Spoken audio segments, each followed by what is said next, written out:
পদত্যাগ করেছেন বিসিবির সভাপতি নাজমুল হাসান পাপন। বাংলাদেশ ক্রিকেট বোর্ডের নতুন সভাপতির দায়িত্ব দেওয়া হয়েছে সাবেক প্রধান নির্বাচক ফারুক আহমেদকে।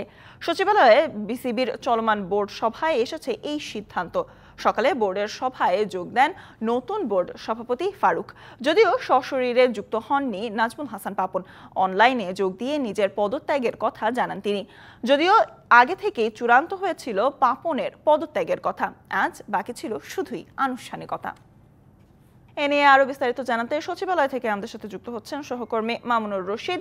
মামুনুর, কিছুক্ষণ আগে সচিবালয়ে বিসিবির জরুরি সভা হয়েছে, তো সেই বৈঠকে কি কি আলোচনা হয়েছে এবং তা নিয়ে আমাদের যদি জানাতেন। মিটিংটা এইমাত্রই শেষ হয়েছে এবং আমার পিছনে এখনো দেখছেন যে জটলা বেঁধে আছে। তার মানে হচ্ছে যে পরিচালকরা ছিলেন, যে ডিরেক্টররা ছিলেন, তারা মাত্র বের হয়ে সচিবালয় ত্যাগ করলেন এবং তারা আজকে দুপুর ৩টায় যে নতুন সভাপতি হয়েছেন ফারুক আহমেদ, তিনি আজকে ৩টায় বিসিবির মিডিয়া সেন্টারে তিনি সেখানে কিন্তু বক্তব্য রাখবেন বা সাংবাদিকদের সাথে তার মতবিনিময় করবেন। সব কিছু মিলে যদি বলি, আজকের সভাটা খুবই সংক্ষিপ্ত একটা সভা হয়েছে, মাত্র 1 ঘন্টার ডিউরেশন ছিল সভাতে। প্রথম দিকেই নাজমুল হাসান পাপন তিনি মেইলের মাধ্যমে আসলে পদত্যাগটা করেছেন।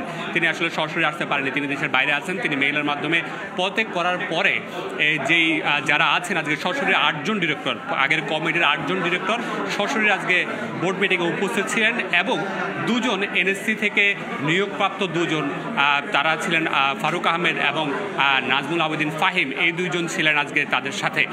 জীবনকে সহজ এবং স্মার্ট করতে আপনিও নিয়ে আসুন ভিশন ওয়াশিং মেশিন, জীবনে আধুনিকতা। মোট মিলে বিসিবি সিও সহ 11 জনের মতো আজকে ছিলেন মিটিংয়ে।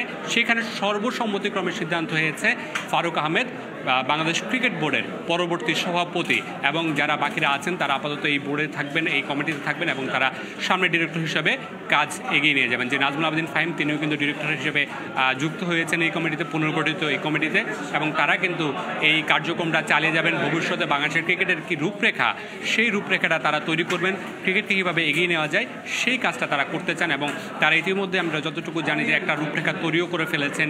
রুট লেভেল থেকে ক্রিকেটকে তৈরি করা যায়, যে স্ট্রাকচারের কথা বলা হয় বারবার, সেই স্ট্রাকচারটা কীভাবে তৈরি করা যায় সেই দিকে তারা বেশি মনোযোগ করবেন, যাতে ভবিষ্যতে যেই আসুক না কেন সভাপতির পদে তার কোনো সেই স্ট্রাকচারে কোনো সমস্যা না হয়, স্ট্রাকচারে কোনো পরিবর্তন না আসে বা ব্যাঘাত না ঘটে পাইপলাইন তৈরিতে। সেই জিনিসটাতে তারা সবচেয়ে বেশি মনোযোগ দিয়ে কাজ করার অভিপ্রায় করেছেন। আমরা ঠিক 11টায় আজকে বোর্ড মিটিং শুরু হয়েছিল এবং সেটা 12টা পর্যন্ত চলেছে, মাত্র 1 ঘন্টা। এর আগে আমরা যতগুলো বোর্ড মিটিং দেখেছি সবগুলো বোর্ড মিটিংয়ে 2 থেকে 3 ঘন্টা বা এরও বেশি সময় ধরে চলেছে। তবে আজকের বোর্ড মিটিংয়ে সবচেয়ে কার্যকরী সিদ্ধান্ত করে নেওয়া হয়েছে, কিন্তু খুব কম সময়ে, এবং নাজমুল হাসান পাপন তিনি পদত্যাগ করেছেন, নতুন সভাপতি ফারুক আহমেদ। সহকর্মী মামুনুর রশিদ আমাদেরকে জানাচ্ছিলেন পাপনের পদত্যাগ নিয়ে বিস্তারিত।